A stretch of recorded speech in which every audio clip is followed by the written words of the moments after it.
semua, saya Amanda, mahasiswi Psikologi Universitas Pelita Harapan dari kelompok 2 Psikologi Umum. Nah, saya dan teman-teman mau membahas mengenai stres. Apa sih stres itu? Menurut definisi WHO, stres adalah perubahan yang mengakibatkan ketegangan fisik, emosional, dan psikologis.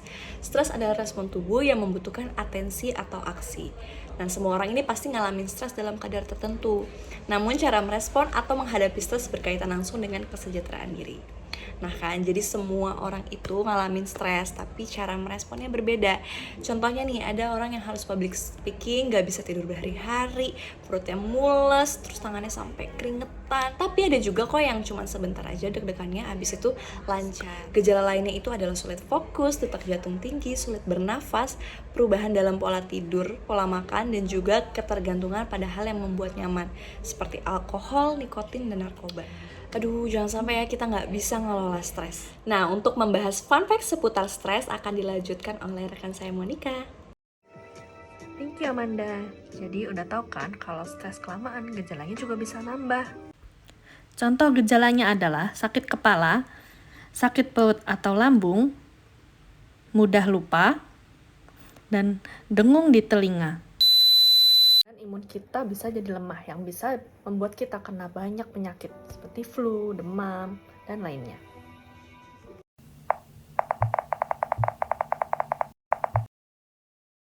Psikosomatis adalah munculnya penyakit fisik yang disebabkan oleh kondisi mental. Apa sih penyebabnya?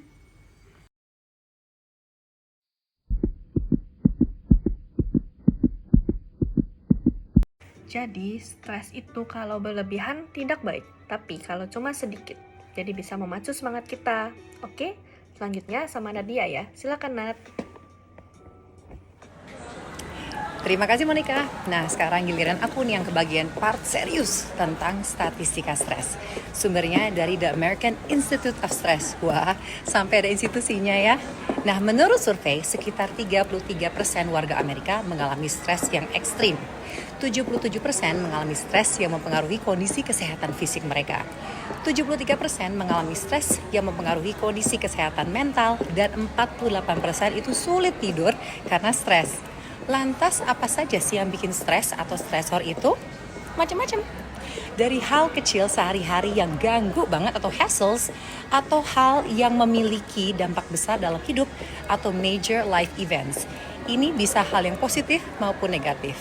Lalu kenapa sih hal positif bisa menjadi stresor?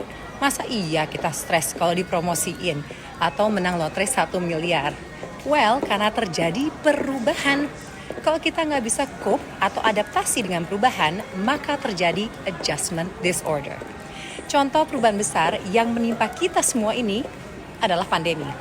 Menurut survei yang sama di tahun 2020, Gen Z remaja usia 13-17 tahun dan Gen Z dewasa usia 18-23 tahun mengalami level stres meninggi dan melaporkan gejala awal depresi akibat pandemi. Memang, pandemi selama 2 tahun belakangan ini membuat banyak orang semakin stres. Tapi, ini kan data di Amerika. Semoga di Indonesia tidak seperti ini ya. Karena di Indonesia banyak keluarga dan support system. Jadi banyak hal yang bisa dilakukan untuk mengimbangi stres. Untuk itu, kita perlu tahu cara untuk menghadapi stres yang akan dibawakan oleh Aska. Silahkan Aska.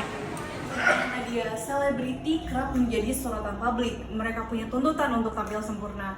Akibatnya tidak sedikit dari mereka merasa depresi, punya gangguan kecemasan mental lainnya. Bahkan ada yang kecenderungan dengan obat-obatan hingga bunuh diri. Beruntunglah masih banyak dari mereka punya tips-tips dalam menghadapi depresi. Salah satunya adalah Zendaya. Ia mengatasi depresi dengan mewarnai.